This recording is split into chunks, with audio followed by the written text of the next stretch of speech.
আর এই পাশে হচ্ছে আপনার ফ্রন্ট অফ ভিউতে দেখতে পারবেন জামালপুর শহরটা। তো এতক্ষণ পর্যন্ত আপনার মোবাইলের র সাউন্ড শুনতে পাচ্ছেন। এখনই হচ্ছে আমি আমার যে হলিল্যান্ড লার্ক ম্যাক্স যে মাইক্রোফোনটা এই যে এখন লাগিয়ে দিই, এখন যে সাউন্ডটা শুনতে পাচ্ছেন এটা হচ্ছে মাইক্রোফোন ইউজ করে। আপনারা দুইটার মধ্যে সাউন্ড কোয়ালিটির তফাৎ বুঝতে পারতেছেন। হ্যালো গাইস, এই হচ্ছে সে 26,000 টাকার হলিল্যান্ড লার্ক ম্যাক্সের মাইক্রোফোন। আর এই হচ্ছে সে আমার সে 800 টাকার K9 এর মাইক্রোফোন, যেটা আমি এতদিন ইউজ করতাম। এখন আমার সেই স্বপ্নের হলিল্যান্ড লার্ক ম্যাক্সের মাইক্রোফোনটা আমি কিনে নিয়ে আসছি। এবং কেমন হইল 26,000 টাকার মাইক্রোফোন, আর কি ছিল আমার সেই K9, এতদিন যেই মাইক্রোফোন দিয়ে হচ্ছে আমি ভিডিও করতাম।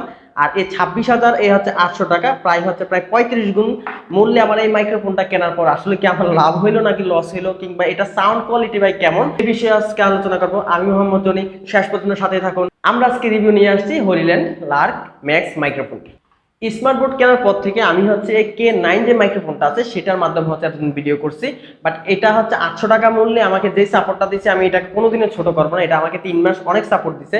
বাট অনেকদিন ধরে আমার ইচ্ছা ছিল যে একটা দামি মাইক্রোফোন কিনবো, তো সেটা নিয়ে হচ্ছে দেখতে দেখতে ভিডিও দেখতে দেখতে DJI বা রোড আর আমার যে হলিল্যান্ড লার্ক ম্যাক্স যে মাইক্রোফোনটা সেটার দাম ছিল প্রায় 26,000 টাকা। এখন কোনটা কিনবো সেটা নিয়ে দিতে দ্বন্দ্বে দিন শেষে আমি যেদিন হচ্ছে স্যামসাং S24 আলট্রা ফোনটা কিনতে গেছিলাম, মানে মে মাসের 24 তারিখে, সেদিন হচ্ছে আমি এই মাইক্রোফোনটা কিনে নিয়ে আসছি। তো কিনে নিয়ে আসার পর আসলে এই মাইক্রোফোনের সাথে তুলনা করতে গিয়ে আমি পুরাই হতাশ। কারণ হচ্ছে আমি এটা থেকে সাউন্ড কোয়ালিটি এত বাজে পাচ্ছিলাম, আমি মানে সম্পূর্ণ ডিপ্রেশনে চলে গেছিলাম। দিন শেষে বুঝতে পারলাম আসলে মাইক্রোফোনের কোনো দোষ নাই, আসলে আমি নিজে চালাইতে জানতেছিলাম না, কিভাবে কাজ করে কিভাবে না করে আমি কিছুই বুঝতেছিলাম না। আজকে প্রায় 2 সপ্তাহের মতো পার হওয়ার পর হচ্ছে আমি এই মাইক্রোফোনটার সকল কার্যাবলী সব বুঝতে পারছি। এখন হচ্ছে আমি মাইক্রোফোনটাকে আপনাকে দেখাচ্ছি। এখন আমি চলে যাই মাইক্রোফোন আনবক্সিং এর ক্ষেত্রে।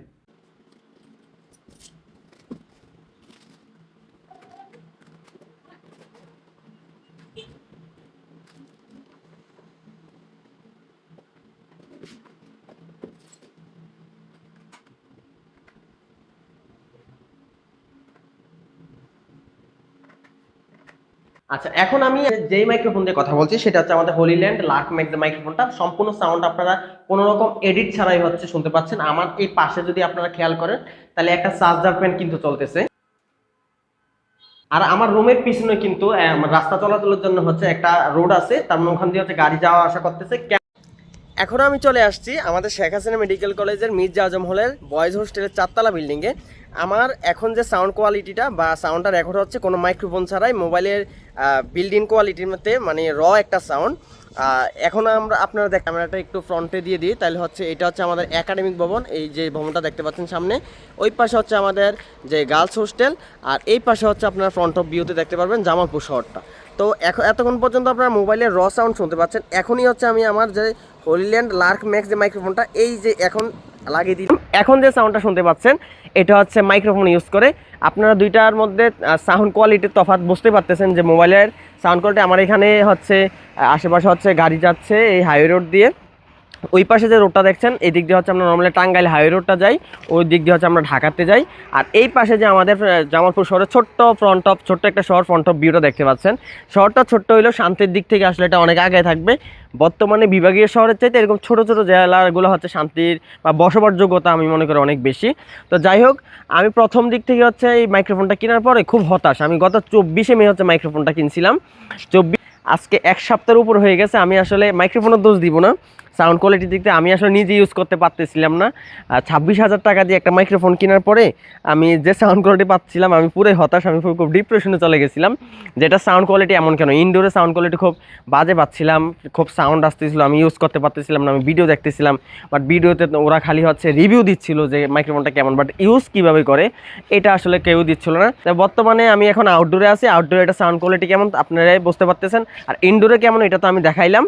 তাহলে 26,000 টাকা আসলে আমি DJI বা রোড মাইক্রোফোনকে পেলে আমার এই হলিল্যান্ডের মাইক্রোফোন কেনা আসলে ঠিক হইলো কিনা এটা আপনারা বুঝতে পারতেছেন, কমেন্ট করে আপনারা জানাই যান। এমন সাউন্ড কোয়ালিটি আছে, আমি এক সম্পূর্ণ এডিট ছাড়া হচ্ছে ভিডিওটা আপলোড দেওয়া হয়েছে। তো আনবক্সিং তো দেখতে পাচ্ছেন। তো বক্স কোয়ালিটি কন্টেন্টের সাথে কি কি থাকে, ফার্স্টে হচ্ছে আমাকে এরকম একটা বক্স দেওয়া হয়েছিল। এই বক্সের ভিতর হচ্ছে ফার্স্টে আমাদের এখানে ম্যানুয়াল একটা গাইডলাইনের জন্য একটা কাগজ দেওয়া ছিল। দেন হচ্ছে আমাদের এই সুন্দর একটা পাউচ সহকারে কেস ছিল, আর যেটা দেখতে আসলে খুবই প্রিমিয়াম। এটার উপর ক্রাশ খেয়ে মূলত আমি এই মাইক্রোফোনটা কিনছিলাম। আচ্ছা, তো এই পাউচটা যখন আমরা ওপেন করব তাহলে আমরা ভিতরে দেখতে পারবো হচ্ছে আমাদের এখানে ফার্স্টে হচ্ছে এখানে একটা চেইন দেওয়া আছে ব্যাগের মতো করে। এটার ভিতরে হচ্ছে আমার এখানে চার্জ দেওয়ার জন্য একটা কেবল দেওয়া ছিল। তারপরে ক্যামেরা টু ক্যামেরা, আমাদের ক্যামেরার সাথে আমাদের মাইক্রোফোনটা অ্যাটাচ করার জন্য হচ্ছে একটা কেবল দেওয়া ছিল। দেন হচ্ছে আইফোন বা আইওএস এর সাথে হচ্ছে কানেক্ট করার জন্য আরেকটা কেবল দেওয়া ছিল। আরেকটা দেওয়া ছিল হচ্ছে অ্যান্ড্রয়েডের সাথে কানেক্ট করার জন্য, যেটা হচ্ছে আমি এখন আমার S24 আলট্রার সাথে হচ্ছে মাইক্রোফোনটাকে কানেক্ট করে রাখছি। দেন আমাদের হচ্ছে ভিতরে ছিল এই যে কয়েকটা হচ্ছে আমাদের এই এটা কি বলবো, যে সাউন্ডের মতো নয়েজ যাতে রিমুভ করা যায় বা নয়েজ দূর করার জন্য এখানে দুইটা তুলাময় কি বলবো এটাকে আমি নাম দিতে পারতেছি না, এটা ছিল দুইটা। এখন আসুন ভিতরে যে বক্স কন্টেন্টটা, এটা হচ্ছে আমাদের আসল বক্স কন্টেন্ট, দেখতেও অনেকটা প্রিমিয়াম এবং অনেক ভারী। আর সামনে হচ্ছে হোলিল্যান্ডের আমাদের লগো করা আছে। তো বক্সটা যদি আমি ওপেন করি তাহলে দেখতে পারবেন এটার ভিতরে হচ্ছে টোটাল 3টা কেস দেখা যাচ্ছে। এই যে দুইটা হচ্ছে আমাদের মূলত ট্রান্সমিটার, আর মাঝখানে একটা ছিল রিসিভার। তো রিসিভারটা হচ্ছে নর্মালি এখন আমার ফোনের সাথে লাগানো আছে, আপনারা ভিডিও কন্টেন্ট যখন আনবক্সিং করছিলাম তখন দেখছেন রিসিভার কোনটা, মাঝখানে হচ্ছে রিসিভার, এটা ফোনের সাথে লাগাইতে হয়। আর এইটা হচ্ছে আমাদের ট্রান্সমিটার। এই ট্রান্সমিটার দেওয়া থাকে দুইটা, মানে একসাথে দুইজন ইউজ করতে পারবে। একটা ট্রান্সমিটার অলরেডি আমার এখানে হচ্ছে আমার টি শার্টের সাথে ক্লিপ করা আছে, আরেকটা ট্রান্সমিটার এইমাত্র ওপেন করলাম। এখন আপনারা যে সাউন্ডটা শুনতে পাচ্ছেন, দুইটা মাইক্রোফোনের সাউন্ড কিন্তু একসাথে আমাদের রেকর্ড হচ্ছে। আমি যদি একটাকে এখানে ঢুকিয়ে ফেলি, এখন কিন্তু আমার একটা বন্ধ হয়ে গেছে, আর একটা কিন্তু অটোমেটিক্যালি আমার এটার সাথে কানেক্টেড আছে। এখন আপনারা যে সাউন্ডটা শুনতে পাচ্ছেন হোলিল্যান্ড লাক ম্যাক্স, সম্পূর্ণ এডিটিং ছাড়াই হচ্ছে সম্পূর্ণ সাউন্ডটা কেমন আসতেছে এবং সাউন্ড কোয়ালিটি আসলে কেমন আসতেছে। 26,000 টাকা দামে আমি মাইক্রোফোনটা কেনা ঠিক হইলো কিনা আপনারা কমেন্ট করে মতামত জানান। যদিও আমি আসলে এখানে রিভিউ দিতে আসি নাই বা কোনো ব্লগ করতে আসি নাই, আমি মূলত এডুকেশনাল কন্টেন্ট বানাই। তো এটার পাশাপাশি ভাবলাম এত দাম দিয়ে একটা মাইক্রোফোন কিনলাম, সবার সাথে একটু শেয়ার করি আসলে এটা কেমন গেল। তো সবাই কমেন্ট করে জানান যে সাউন্ড কোয়ালিটি কেমন আছে, আমি কি আসলে জিতলাম নাকি ঠকলাম। নতুন কোনো ভিডিওতে আবার দেখা হবে, সেই পর্যন্ত সবাই ভালো থাকুন, সুস্থ থাকুন, আসসালামু আলাইকুম।